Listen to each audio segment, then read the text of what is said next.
While the United States economy can be complex, the way that money flows through the economy is less so.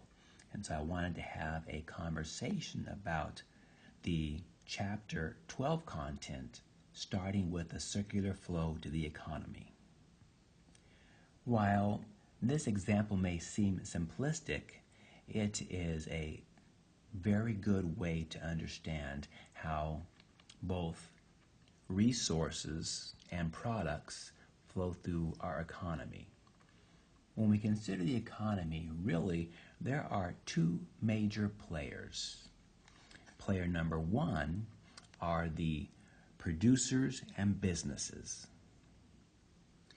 Player number two are individuals or consumers. And the circular flow to the economy demonstrates the relationship between these two significant groups.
So you can see this exchange of oranges from the producer to the individual through the orange line, showing that the product has been sent to the consumers, or at least offered to the consumers.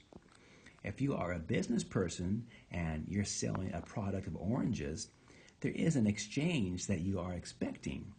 So not only will you provide an orange, you will only provide an orange if the consumer reciprocates by paying for that orange and giving you some cash.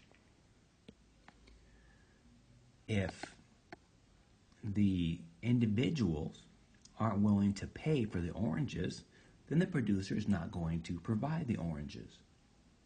There has to be an exchange. If you want an orange from the producer, you have to pay for it. If you aren't going to pay, no oranges. And this is the relationship between producers and consumers in the product market. But exactly how might the pricing structure of oranges be provided? If the consumer is going to purchase an orange, how much do they purchase it for, and how do the producers know at what price to market their products? This is a little bit of a review. You have seen this exchange before. There is a market for the products and the oranges, and there are several price points that oranges could be demanded and several price points that oranges could be supplied. There are also price points at which the oranges can be provided, the quantity demanded, and the quantity supplied. We would demonstrate that through simple supply and demand curves.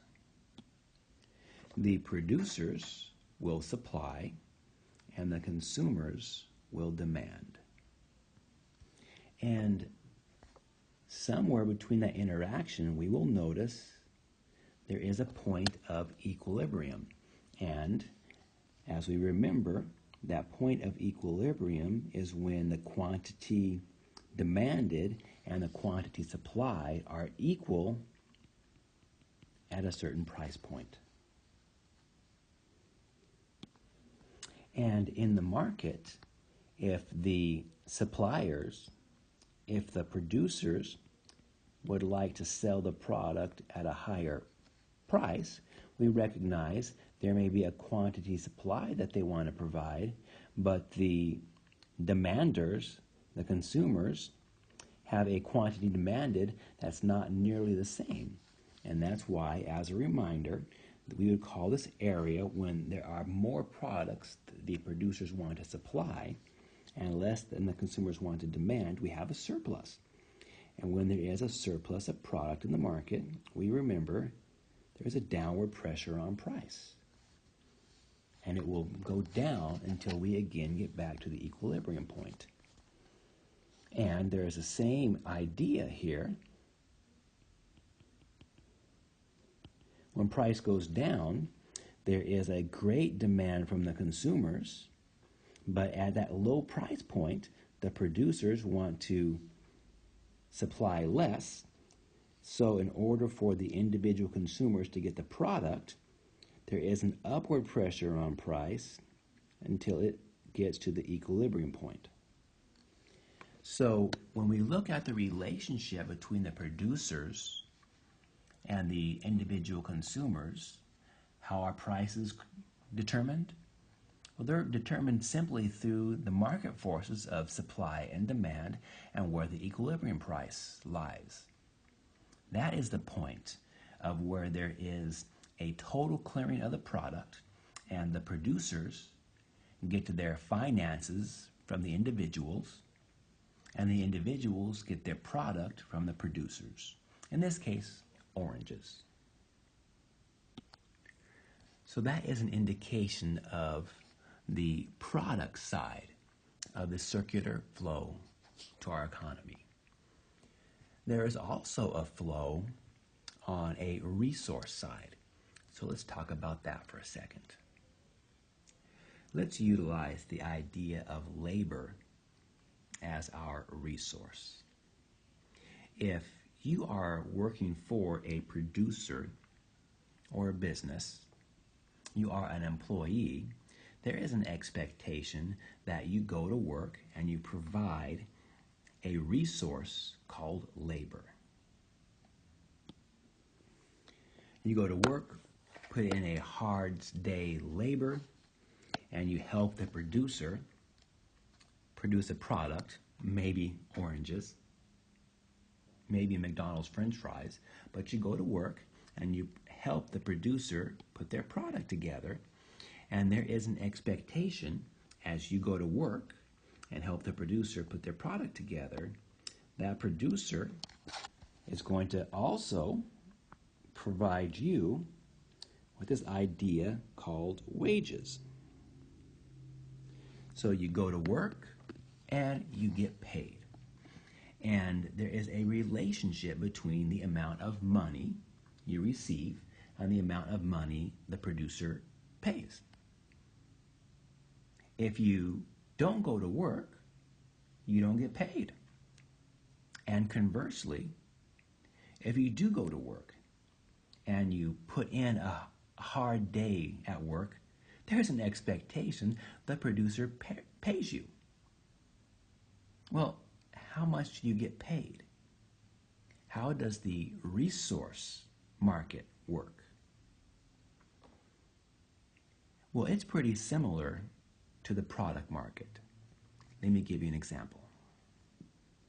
In this idea, there is again a market for labor. And in this case, the individuals supplying the labor are the consumers. They are the suppliers. And the more money a producer is willing to pay, the more quantity of hours an individual is normally willing to provide. The better you're paid, the more you're willing to work. And conversely, if they aren't paying very much, you may be working less. And the producers in this case, they are the demanders of labor. And it goes without reason that the more expensive an employee is, the less hours a producer is going to be willing to pay. And the cheaper it is, the more likely producers are willing to increase the quantity of hours desired. This example also has an equilibrium point, and the equilibrium point is again at this wage amount.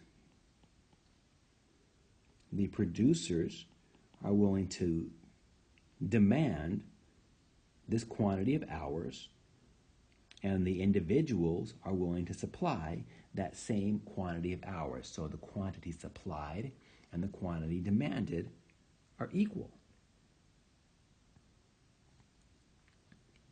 But even in the resource market, we have to just recognize that if there are a lot of people in the market, everybody wants to work at that number, but the producers aren't willing to go ahead and pay people at that level, there is a downward pressure on price. And in times where unemployment is very, very low, if producers are looking for employees and they're paying low wages and nobody wants to come work for them, one of the only ways that they can get wages is by increasing the amount of wages they're providing. So if they increase the amount they're willing to pay people, more people are willing to show up. But we have to also recognize in the resource labor area, this may not be true. There is an artificial equilibrium that sometimes occurs in the labor resource market. Let's just say, in this case, equilibrium would be down at $10 an hour. Well, you and I recognize that while the employer would love to pay people at $10 an hour, and some people may be desperate enough for a job, they will be willing to accept $10 an hour, there is a minimum wage. There is a minimum wage in place that creates an artificial increase in wages. So while equilibrium may be lower, if minimum wage is $13, while there should be a surplus of laborers, less people get employed because that's all that producers can sometimes afford. So in the resource area, the laws of supply and demand work the same, and shortages and surpluses cause upward and downward pressures on price. Just remember, in the resource market of labor, there is an artificial or a potentially artificial placement of price based on the minimum wage, and it may be placed above the equilibrium. So this circular flow up to the economy demonstrates how there is a flow. As individuals work for producers, they'll receive a wage, and as producers are able to produce oranges and sell them, they get revenue from the consumers, and they'll utilize that revenue to pay wages. So we can see how this economy flows in circular patterns, whether we're following the orange lines or following the green lines. There is a flow to the economy. Now, if you took every single product, everything in the product market, and put it together, we don't normally call it the product market. It is our total expenditure market or our national product market, and we call that national product market the gross domestic product, or GDP.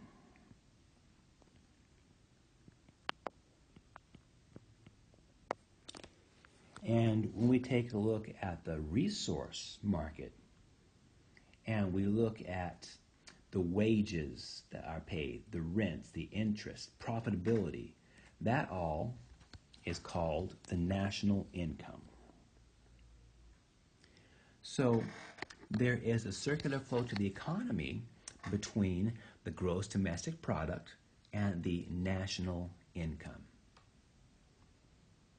They flow together. Let's consider each of them. The gross domestic product, the GDP, is essentially a list of our expenditures that occur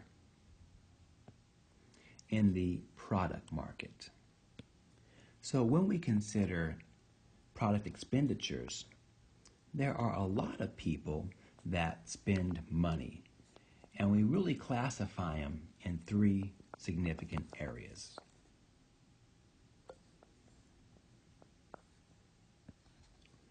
We have consumer expenditures, typically demonstrated by a C, but the C stands for consumer. And not only do consumers spend money, we can also recognize that businesses have expenditures. And we call those expenditures in business investments. But also, we have to recognize that not only do consumers have expenditures and business has investments, the government itself spends money as well. So we have government expenditures. The last area that gets incorporated into the GDP is what's called net exports. You would have noticed in my equation for gross domestic product, we take our consumer expenditures, our business investments, our government expenditures, and those get added together. But when we consider net exports, we aren't sure if that is going to improve the GDP or if it will have a negative consequence on the GDP. It may raise it, but it may also decrease it. So when we consider net exports, here's the idea. Exports are the combination of, or net exports are the combination of what do we export and what have we imported. When we export a product, we are sending it out to other countries. They are paying for it, and therefore more money is coming in. Our GDP is increasing. If we import something, then of course we pay for it. And as we pay for stuff, our GDP decreases. So we have to understand, do we have a net positive exports and have GDP go up? Or do we have a net negative exports because we are importing more than we are exporting? Let me give you an example. Let's remember net exports is equal to exports minus imports. So let's just say, as an example, we have exported $10 billion in exports. happy day. Good job, United States. And let's also say that as we imported and purchased products from other countries, we imported 7 billion. So utilizing this example, as we export 10 billion and import 6 billion, we can see that our next exports are $3 billion. And it's a positive number.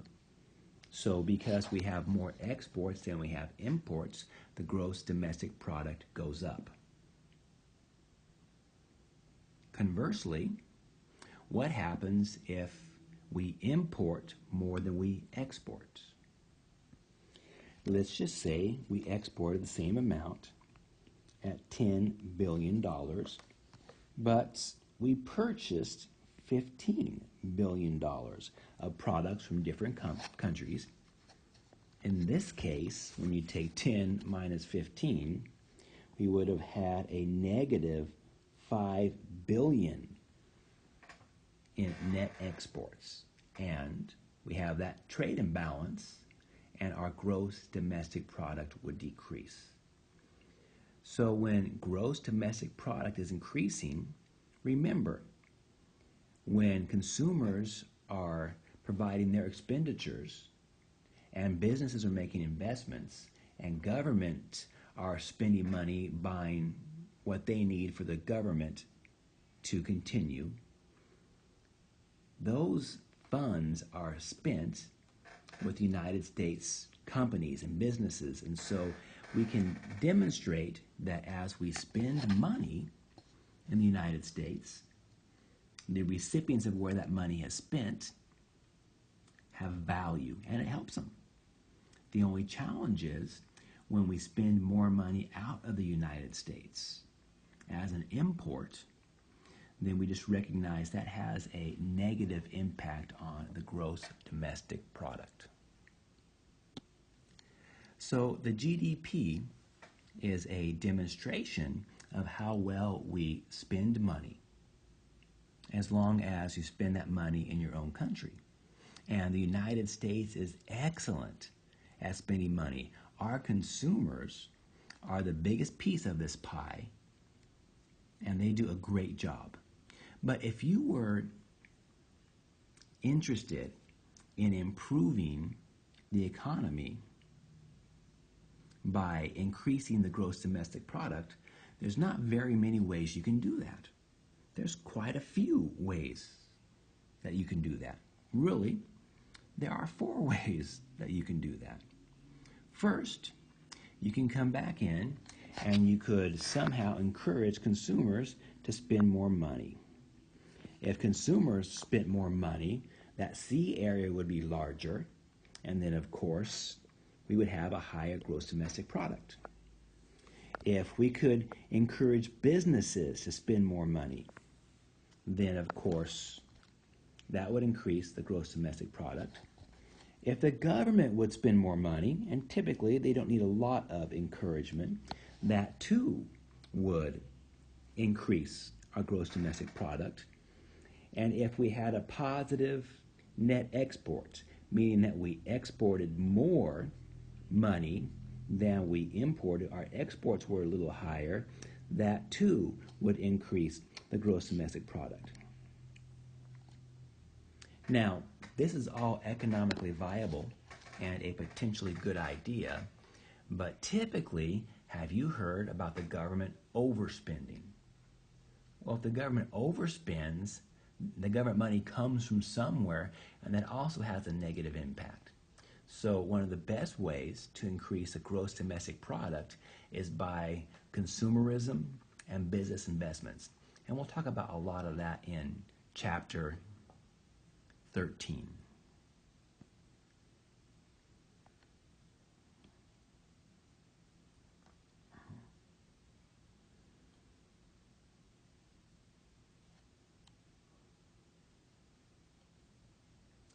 So while we consider the GDP and how that takes part in the economy, we also have to recognize that the other side of that equation is the resource portion of the circular flow of a economy, or national income.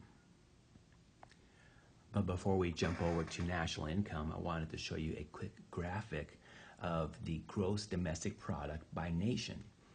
And the more blue the nations appear, the more money that they have as a international powerhouse. And you can see the United States is really, really blue, as is China. The United States and China have the two largest gross domestic products in the world. And you can see as you look across other countries, we have a lot of countries that are doing well in their gross domestic product as well. Now, on to national income. National income is a pretty simplistic equation. We just take a look at the income that occurs through wages, and we add that to the income that may occur in business through rents. There is income that can occur through interest rates. If you have an investment and your stock market portfolio is doing well, interest rates that you come in, the interest you receive, is a portion of the national income. And then also the idea of the overall business profitability. Now remember, when we take a look at the national income, the United States government is not normally occurs or considered in the national income.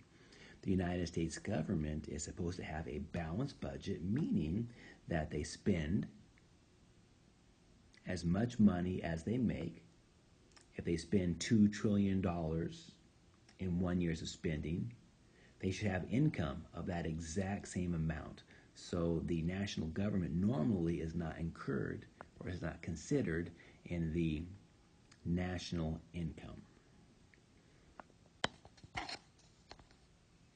So this is the overall information from Chapter 12, and it's really designed to help you understand the circular flow, how finances occur in the United States, and just recognize how that is really a balanced relationship between the gross domestic product and a national income. Please go back into your text and read Chapter 12 for additional information. There is a Chapter 12 PowerPoint included in our Chapter 12 resources. And of course, if you have any questions, always reach out to your professor in the Ask the Professor forum.